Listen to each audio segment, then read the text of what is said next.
Welcome to the deep dive. Today, we're really digging into something vital for leadership, emotional intelligence. Absolutely. We've been looking at these excerpts from Emotional Intelligence in Leadership. Right, and the core question we're tackling, based on this source, is, well, what really separates the good leaders from the great ones? What are those key EI components? And what jumps out right away is this idea that technical skills, intellect, important, yes, but not the whole story. Not the deciding factor, according to this material. Exactly. The source argues pretty strongly that emotional intelligence is the real differentiator here. Okay, so the source lays out 5 specific qualities. There's self-awareness, Self-regulation, motivation. empathy, and social skills. Quite a list. But how do these actually, play out? What's the practical effect in leadership? Well, think about it like this. They're not just abstract ideas.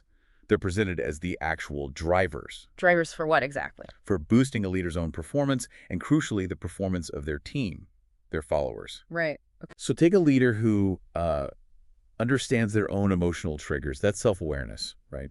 They can handle pressure better. Makes sense. Leading to better decisions, presumably. Precisely.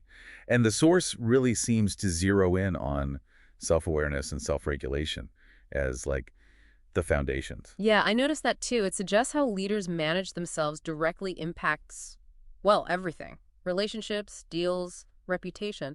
Why are these two singled out so much? Well, the text positions self-awareness, really knowing your emotions, as the starting point, the bedrock. Because you can't manage what you don't recognize. Exactly. If you don't know why you're feeling a certain way, how can you regulate it? That's the next step. Self-regulation. Right. And think about the negative example, which the source implies, Mm-hmm. like a leader getting defensive or lashing out when they receive criticism. Yeah, that never ends well. No, that lack of self-regulation just kills trust. It shuts down communication. It directly undermines the whole team's effectiveness. Okay, so awareness is knowing, regulation is doing something constructive with that knowledge. Got it. But what about the other 3? Motivation, empathy, social skill. How do they fit in? So the source links motivation to that internal drive, Mhm. the passion, the perseverance that leaders need. And that tends to inspire others too. That makes sense, like leading by example. Kind of, yeah. And empathy, understanding others' feelings, it's presented as crucial for connection, for building loyalty, collaboration. Really tuning into your team. Exactly. And then social skill is sort of the outward expression, isn't it? Hmm. Communication, managing conflict, building networks. It helps leaders navigate those tricky interpersonal parts. So it's really the whole package, the interplay between understanding yourself, managing yourself, driving yourself, and then connecting with and influencing others effectively. That's exactly how the source frames it. It's not just about being smart or skilled in a technical sense. It's about managing the human element, starting with yourself. Precisely.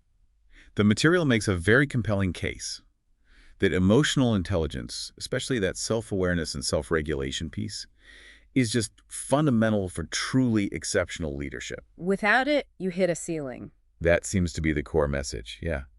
Even the brightest leaders might struggle to reach their full potential otherwise. Okay, so a final thought then, for you listening. Based on what this source suggests, maybe take a moment to consider your own self-awareness. How well do you understand your emotional responses? And how consciously do you manage them? Right. Think about how developing those areas, that self-awareness and self-regulation, might impact your own interactions, not just at work, but everywhere. Because as the source highlights, this stuff influences how we connect, how we make decisions, how effective we are in, well, pretty much everything we do. Something definitely worth reflecting on.